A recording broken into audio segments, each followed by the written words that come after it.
Monsieur le Président, Monsieur le Ministre, chers collègues, la Commission des lois, de la décentralisation, du travail et des droits humains s'est réunie le vendredi 2 mai 2025 sous la présidence de Abdoulaye Tall, président de la dite commission, à l'effet d'examiner le projet de résolution portant mise en accusation devant la Haute Cour de justice de Mme Aïssatou Sophie Gladima, ancien ministre des Mines et de la Géologie. Ouvrant la séance, Monsieur le Président a précisé que les membres de l'Assemblée nationale faisant partie de la Haute Cour de justice ne prennent part ni au débat, ni au vote sur la mise en accusation. Conformément aux dispositions de l'article 18 de la loi organique numéro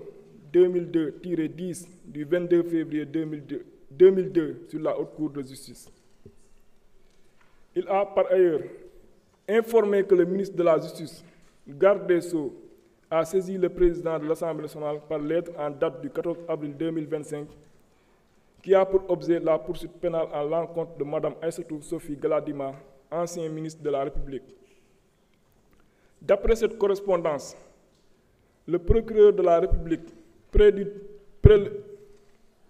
tribunal de grande instance hors classe de Dakar, avait, pour donner suite au rapport relatif à la gestion du fonds de riposte et de solidarité à la COVID-19 établi par la Cour des comptes, ordonné à la division des investigations criminelles d'ouvrir des enquêtes. Relativement à ces enquêtes, le directeur de l'administration générale et de l'équipement du ministère des Mines et de la Géologie au moment des faits a indiqué que c'est Madame le ministre Aïssatou Sophie Gladima qui avait choisi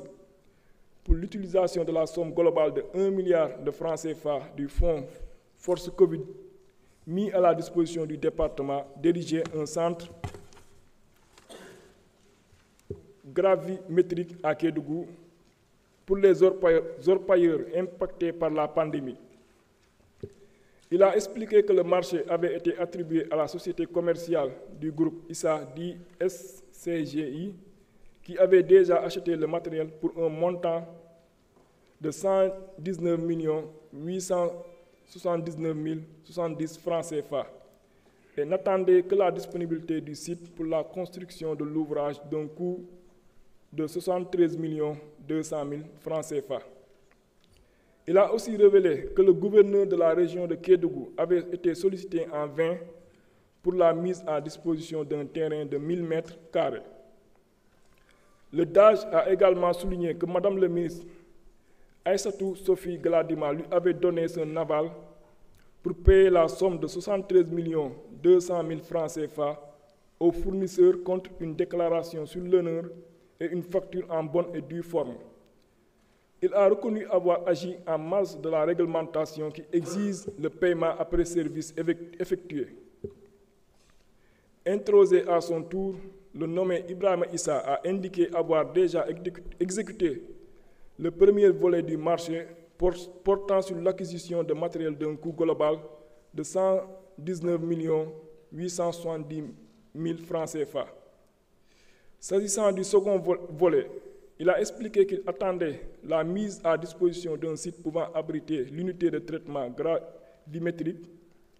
après avoir reçu une avance de démarrage.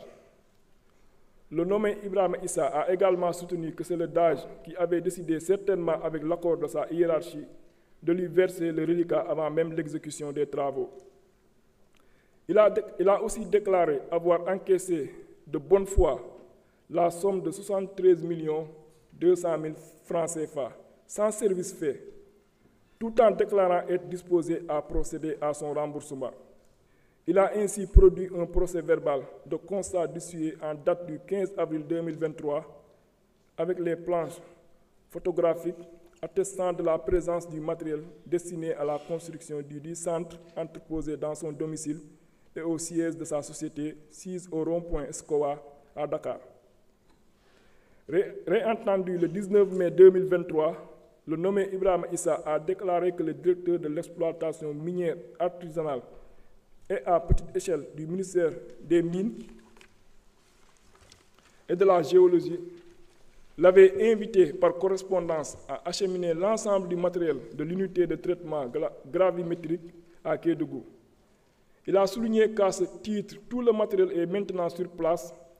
comme en atteste le bordereau de livraison numéro 8 du 8 mai 2023, et que, par conséquent, il est à l'écoute du ministère pour le montage de l'unité. Par réquisition, la société Orabank a produit les copies des 3 chèques de paiement du Trésor public émis par le ministère au profit du groupe ISA, d'un montant global de 119 870 000 francs CFA pour la construction d'un centre gravimétrique à Kédougou au profit des orpailleurs impactés par la pandémie. Il résulte de l'enquête que le montant de 80 millions de francs CFA ayant servi au paiement du matériel qui est supposé avoir été acheté a fait l'objet d'une transaction tout à fait informelle. L'argent a été remis à un opérateur de transfert s'activant aux allées Papagaï Fall avant qu'un de ses correspondants ne remette aux fournisseurs chinois une somme équivalente en Chine en lieu et place d'un ordre de virement international. Ainsi, les déclarations du nommé Ibrahima Issa, selon lesquelles il attendait en vain que le ministère des Mines et de la Géologie mette à sa disposition un site pouvant abriter le centre, ne résiste pas à une analyse objective du dossier. D'autant plus qu'il a accepté de recevoir ultérieurement pour la finalisation du projet un montant de 73 millions de francs CFA, alors que celui-ci n'avait pas encore commencé à être exécuté. Au regard des dispositions de l'article 101 de la Constitution, le Premier ministre et les autres membres du gouvernement sont pénalement responsables des actes accomplis dans l'exercice de leurs fonctions et qualifiés crimes ou délits au moment où ils ont été commis. Ils sont jugés par la Haute Cour de justice. Par ailleurs, en vertu de l'article 17 de la loi organique numéro 2002-10 du 22 février 2002 sur la Haute Cour de justice, la résolution de l'Assemblée nationale votée dans les conditions prévues à l'article 101 de la Constitution et portant mise en accusation devant la Haute Cour contient les prénoms, les noms et fonctions des accusés,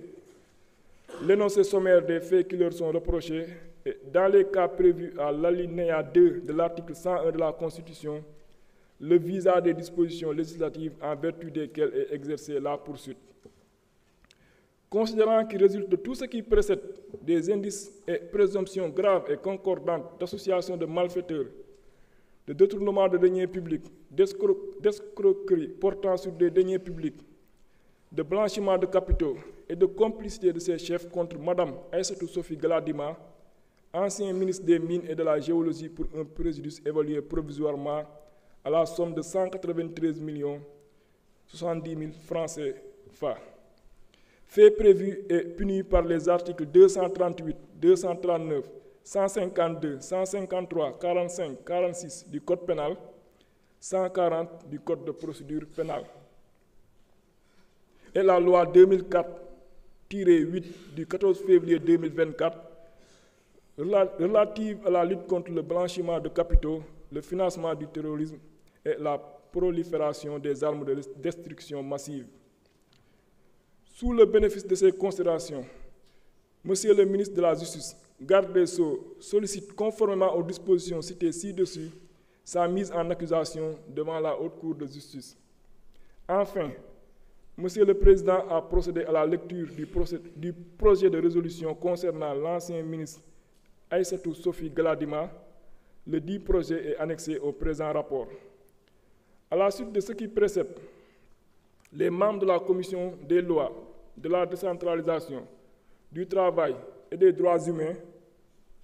ont adopté à la majorité et sans débat le projet de résolution portant mise en accusation devant la Haute Cour de justice de Mme Aïssatou Sophie Galadima, ancien ministre des Mines et de la Géologie. Il vous demande d'en faire autant s'il ne soulève de votre part aucune objection majeure. Je m'en vais lire le projet de résolution. Le projet de résolution portant mise en accusation devant la Haute Cour de justice de Mme Aïssatou Sophie Galadima, ancien ministre des Mines et de la Géologie. La Commission des lois, de la décentralisation, du travail et des droits humains, après avoir délibéré en sa séance du 2 mai 2025, a adopté à la majorité le projet de résolution dont la teneur suit. Considérant que par lettre de saisine référenciée numéro 000-287/MJ Cap/DC en date du 14 avril 2025, le garde des Sceaux, ministre de la Justice, a saisi le président de l'Assemblée nationale d'une requête aux fins de mise en accusation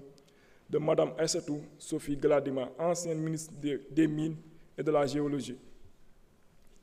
Considérant qu'au regard des éléments de l'enquête et de l'exploitation du rapport de la Cour des comptes, que l'ancien directeur de l'administration générale et de l'équipement, M. Alassane Diallo, a versé sur instruction du ministre Aïssatou Sophie Gladima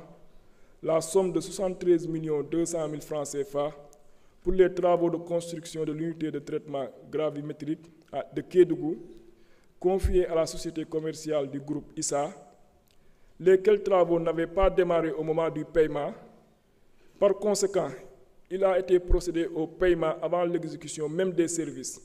en violation des dispositions de l'article 89 du Règlement général de la comptabilité publique, RGCP. Qu'il apparaît que le paiement de 73 200 000 francs CFA aux fournisseurs a été validé par le ministre Aïssatou Sophie Gladima, moyennant une déclaration sur l'honneur et une simple facture. Considérant que Mme Aïssatou Sophie Gladima, ancien ministre des Mines et de la Géologie, avait opté pour l'exécution de la somme globale de 1 milliard du fonds Force Covid mis à la disposition du ministère, diriger un centre gravimétrique à Kédougou pour les orpailleurs impactés par la pandémie. Il ressort de l'enquête que le marché a été attribué à la société commerciale du groupe ISA, SCGI, qui avait acquis le matériel pour un montant de 119 870 000 francs CFA, en attendant la disponibilité du site pour la construction de l'ouvrage d'un coût de 73 200 000 francs CFA. Il découle également de l'enquête que l'ancien directeur de l'administration générale et de l'équipement, M. Alassane Diallo, reconnaissait que la procédure de paiement validée par le ministre a été diligentée en violation de la réglementation qui exige le paiement après service fait. Auditionné à son tour, M. Ibrahima Issa soutenait que la SCGI avait exécuté le premier volet du marché portant sur l'acquisition du matériel d'un coût global de 119 870 000 francs CFA. Il déclarait au surplus pour le second volet qu'après avoir reçu une avance de démarrage, qu'il attendait la mise à disposition d'un site devant abriter l'unité de traitement gravimétrique. Il transparaît que M. Alassane Diallo, en sa qualité de DAGE et en accord avec sa hiérarchie administrative, avait décidé de lui verser le reliquat sans même attendre la fin des travaux. Considérant que M. Ibrahima Issa reconnaissait avoir encaissé de bonne foi la somme de 73 200 000 francs CFA, sans service fait tout en déclarant être disposé à procéder à son remboursement, il a produit un procès-verbal de constat d'huissier en date du 14 avril 2023 avec les planches photographiques attestant de la présence du matériel destiné à la construction du dit centre entreposé dans son domicile et au siège de la société sise au rond-point Escowa à Dakar. Réentendu le 19 mai 2023, Ibrahima Issa a déclaré que le directeur de l'exploitation minière artisanale et à petite échelle du ministère des Mines et de la Géologie l'avait invité par correspondance à acheminer l'ensemble du matériel de l'unité de traitement gravimétrique à Kédougou. Il soulignait qu'à ce jour, tout le matériel est maintenant sur place, comme en atteste le bordereau de livraison numéro 8 du 8 mai 2023, et que, par conséquent, il est à l'écoute du ministère pour le montage de l'unité. Considérant qu'à la suite d'une réquisition, la société Orabank a produit les copies de 3 chèques de paiement du Trésor public émis par le ministère au profit du groupe ISA,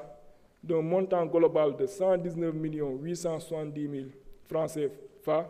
pour la construction d'un centre gravimétrique à Kédougou pour les orpailleurs impactés par la pandémie. Au surplus, l'enquête révélait que le montant de 80 millions de francs CFA avait servi au paiement du matériel supposé avoir été acheté, a fait l'objet d'une transaction tout à fait informelle dans la mesure où l'argent a été remis à un opérateur de transfert s'activant aux allées Papagay Fall,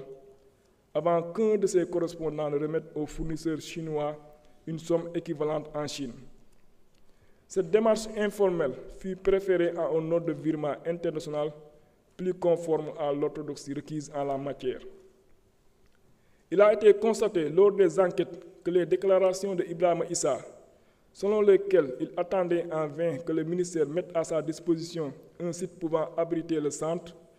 ne résistent pas à une analyse objective du dossier, d'autant plus qu'il a accepté de recevoir ultérieurement, pour la finalisation du projet, un montant de 73 millions, alors que celui-ci n'avait pas encore commencé à être exécuté. Considérant qu'à l'époque de ces faits, Mme Aïssatou Sophie Galadima, citée dans la procédure, était ministre, considérant que selon l'article 101, alinéa 2 de la Constitution, le Premier ministre et les autres membres du gouvernement sont pénalement responsables des actes accomplis dans l'exercice de leurs fonctions et qualifiés crimes ou délits au moment où ils ont été commis, ils sont jugés par la Haute Cour de justice. Qu'en vertu des dispositions de l'article 17 de la loi organique numéro 2002-10 du 22 février 2002 sur la Haute Cour de justice, les poursuites sont exercées suite à une résolution de l'Assemblée nationale votée dans les conditions prévues à l'article 101 de la Constitution et portant mise en accusation devant la Haute Cour de justice. Considérant que les faits ci-dessus révélés laissent apparaître des indices et présomptions graves et concordants d'association de malfaiteurs, de détournement de deniers publics, d'escroquerie portant sur les deniers publics, de blanchiment de capitaux et de complicité de ses chefs contre Mme Aïssatou Sophie Galadima, ancien ministre des Mines et de la Géologie, pour un préjudice évalué provisoirement à la somme de 193 110 000 francs CFA. Considérant que lors de la commission de ces faits révélés par l'enquête de police, Mme Aïssatou Sophie Galadima exerçait ses fonctions ministérielles, considérant que ces faits sont prévus et punis par les articles 238, 239, 152, 153, 45, 46 du Code pénal, 140 du Code de procédure pénale et la loi 2024-8 du 14 février 2024 relative à la lutte contre le blanchiment de capitaux, le financement du terrorisme et la prolifération des armes de destruction massive, abrogeant et remplaçant la loi numéro 2018-03 du 23 février 2018 relative à la lutte contre le blanchiment de capitaux et le financement du terrorisme. Que de tels faits méritent d'être portés devant la Haute Cour de justice. Décide de la mise en accusation devant la Haute Cour de justice de Mme Aïssatou Sophie Galadima, ancien ministre des Mines et de la Géologie, conformément à l'article 101 de la Constitution, 17 et suivant de la loi numéro 2002-10 du 22 février 2002 portant loi organique sur la Haute Cour de justice modifiée.